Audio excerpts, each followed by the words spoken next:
Смотрите в программе. Работы по строительству моста через реку Вилюй начались в Верхневилюйском районе. В честь праздника сегодня в Горном районе прошла акция «Звон Победы». Инициатор Лебединого озера в Якутске призвал посетителей пока не беспокоить птиц, так как они еще не оправились от зимовки.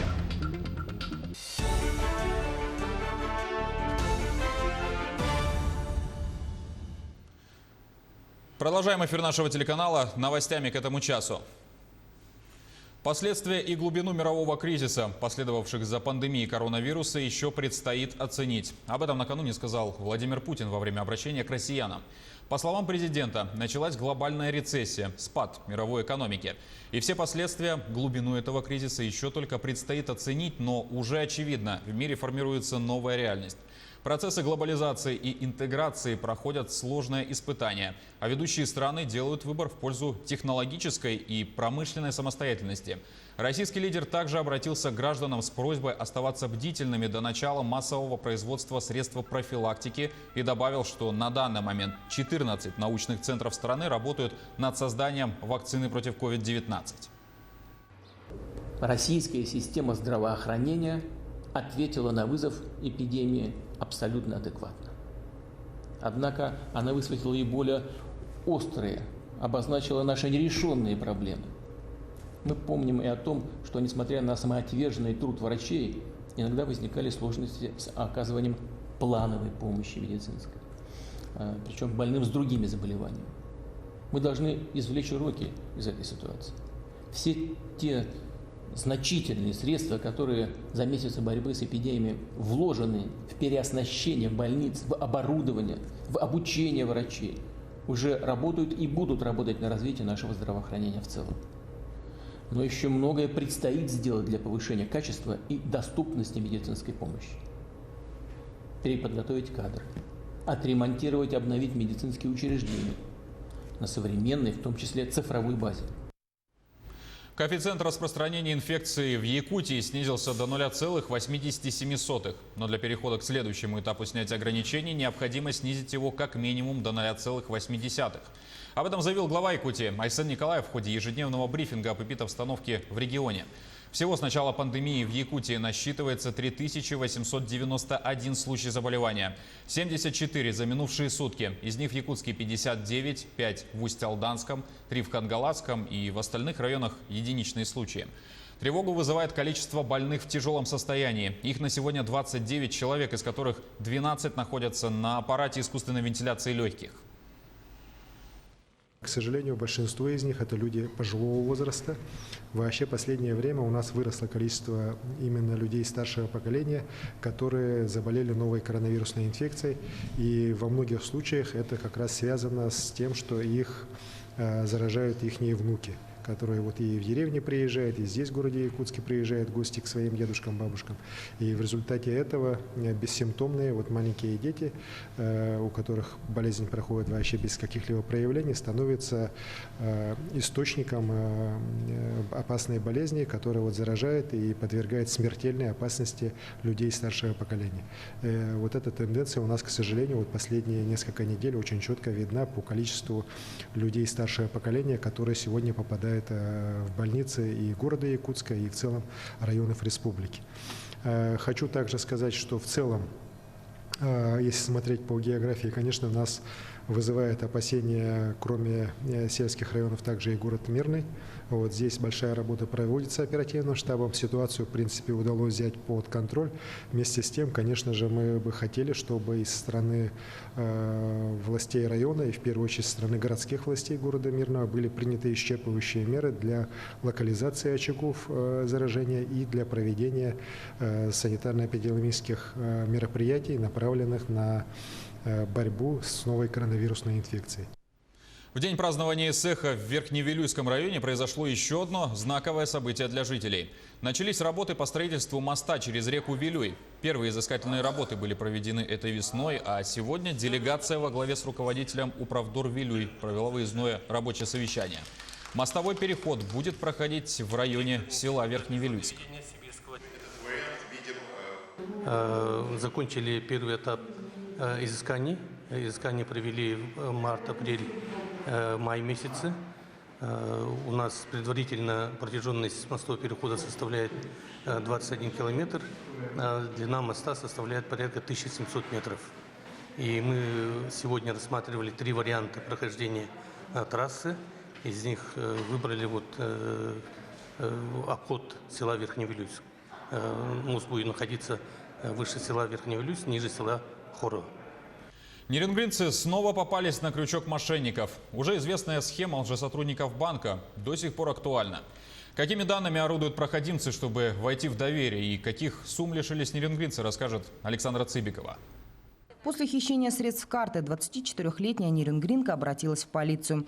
С рассказа потерпевшей неизвестные представились сотрудниками «Газпромбанка», клиентом которого она является. Ей сообщили о попытке хищения средств и запросили данные карты. Однако девушка засомневалась. Но опытные мошенники предложили перевести звонок на главного по службе безопасности банка. И уже другой лжесотрудник, орудуя анкетными данными, как дата рождения и адрес проживания, легко ввел девушку в заблуждение.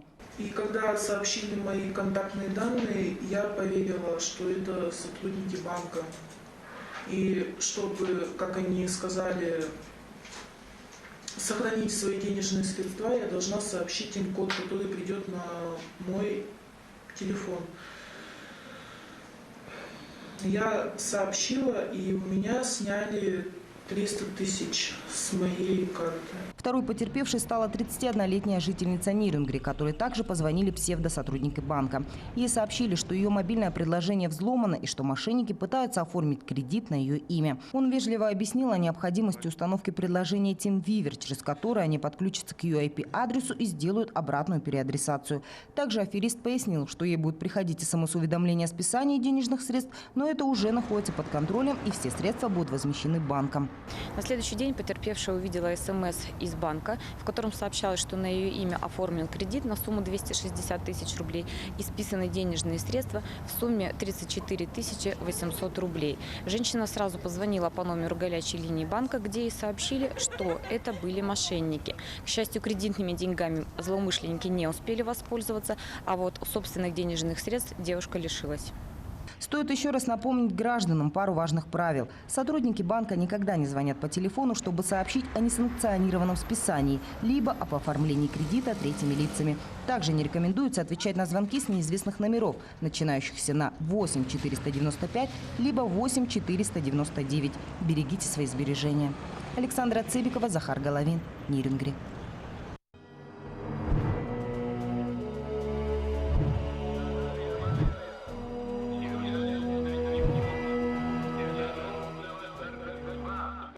Участие в параде Победы на Красной площади в Москве сегодня приняли более 13 тысяч военнослужащих, 200 единиц современной и исторической наземной техники и 75 летательных аппаратов. Принимал парад министр обороны России Сергей Шойгу. Он выехал на площадь из ворот Спасской башни Московского Кремля. На мероприятии присутствовали главы Белоруссии, Узбекистана, Боснии и Герцеговины, Казахстана, Киргизии, Молдавии, Таджикистана, Сербии, Южной Осетии и Абхазии.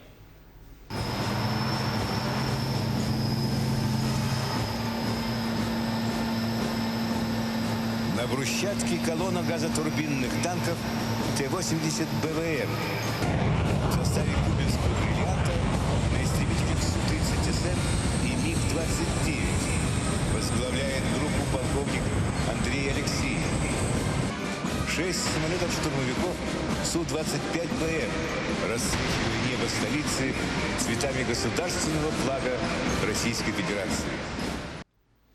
Сегодня на юбилейном параде Победы на Красной площади участие приняли сразу несколько якутян. Среди них курсант 4-го курса Тихоокеанского высшего военно-морского училища имени Макарова, уроженец Амгинского района Николай Петров.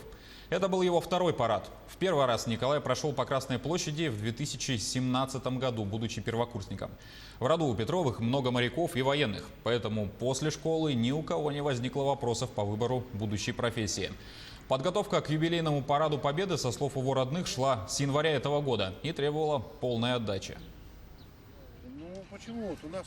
Он очень упрямый, устремленный, цели своей идет, добивается.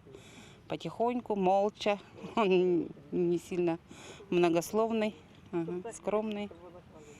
У него очень лидерские качества, друзья всегда к нему прислушиваются.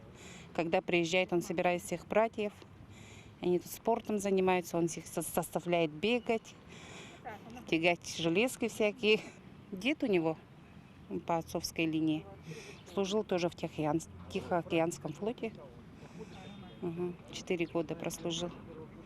Потом вот брат отца тоже вот, он по жизни моряк, он тоже закончил училище морское и моряком был. По моей линии у меня дядя тоже был моряком. Моряков много у нас. В предпоследнем ряду он стоит. Где-то он 9-й, 10-й, где-то так. Одним из городов воинской славы, который сегодня принял Парад Победы, стал Севастополь. О том, как прошло мероприятие, расскажет наш крымский СОБКОР Денис Тишин. Сегодня в Севастополе проходит праздничное мероприятие в честь 75-летия Победы в Великой Отечественной войне. Буквально час назад по центру города военным парадом прошли 90 единиц военной техники. Это как техника времен Великой Отечественной войны, знаменитые легендарные танки Т-34, системы залпового огня «Катюша», мото- и автотехника, так и современные образцы вооружения. Танки Т-90, системы залпового огня «Град», С-400 «Тополь» и другие. Также впервые в параде принял участие женский батальон Черноморского флота. В небе над Севастополем пролетели 24 единицы воздушной техники. Это бомбардировщик Ту-195, истребители Су-30М и знаменитые вертолеты «Ночной охотник» и «Аллигатор». По улицам города сейчас гуляют тысячи севастопольцев, гостей города. Они очень рады этому событию. Напомню, парад был перенесен с 9 мая из-за неблагополучной ситуации по коронавирусу. И вот сегодня он состоялся, прошел с размахом. Добавлю, это не единственное мероприятие, запланированное сегодня в городе Герои. Так, вечером на площади Нахимова пройдет грандиозный концерт с участием звезд российской эстрады. А вечером небо над городом светит артиллерийский салют и фейерверк. На этом у меня все. В Горном районе по инициативе общественной организации «Автоледи» и рационализатора Захара Павлова в честь праздника провели акцию «Звон Победы». Военная техника проехала по центральным улицам села Бердигистях. В ходе автопробега в течение 1 минуты раздавался гудок всех транспортных средств. В акции было задействовано порядка 30 автомашин. Сегодня по всей стране проходит акция «Звон Победы». Мы, общественная организация «Автоледи» Горного Улуса, решили не стоять в сторонке, а принять активное участие, чтобы почтить наших ветеранов, которые ценой своей собственной жизни боролись за чистое небо и за наше счастливое будущее. Память об этом дне мы не забудем никогда. К другим темам лидер КПРФ Геннадий Зюганов призвал российских граждан прийти на голосование и высказать свою точку зрения. Цитата: «Голосуйте по совести, но отсиживаться в это время нельзя. Вы обязаны занять активную жизненную позицию», заявил лидер КПРФ. Обращаемся к гражданам приходить и высказать свою точку зрения в соответствии с вашей совестью, с вашим видением будущего детей и внуков, с вашим пониманием происходящей обстановки, с вашей оценкой всего, что происходит вокруг вас. Голосуйте по совести, но отсиживаться в это время нельзя. Вы обязаны занять активную жизненную позицию. Нам нужна сильная Россия, сильная власть. Что касается языка, то каждый народ может считать себя государствообразующим. И это никак не противоречит записи поправка к Конституции. Поэтому я за принятие правильного стратегического решения в интересах Российской Федерации. Надо поддержать поправки Конституции. Лебедей и уток выпустили в озеро Щорса в Якутске. Птицы всю зиму находились в помещении. Из-за нехватки света и свежего воздуха их состояние сейчас ослабленное. В связи с этим инициатор проекта «Лебединое озеро» Юрий Борисов призвал жителей и гостей столицы пока их не беспокоить. Птицам нужно пройти адаптацию. Он добавил, что когда стабилизируется ситуация с коронавирусом, то состоится торжественное открытие, в рамках которого на озере планируется рыбалка. Всего летом этого года планируется выпустить порядка 60-70 птиц. Это черные лебеди, лебеди-крикуны, утки-мандаринки, дикие гуси, утки-каролинки, белолобики и другие. На этом пока все. До встречи в следующем часе.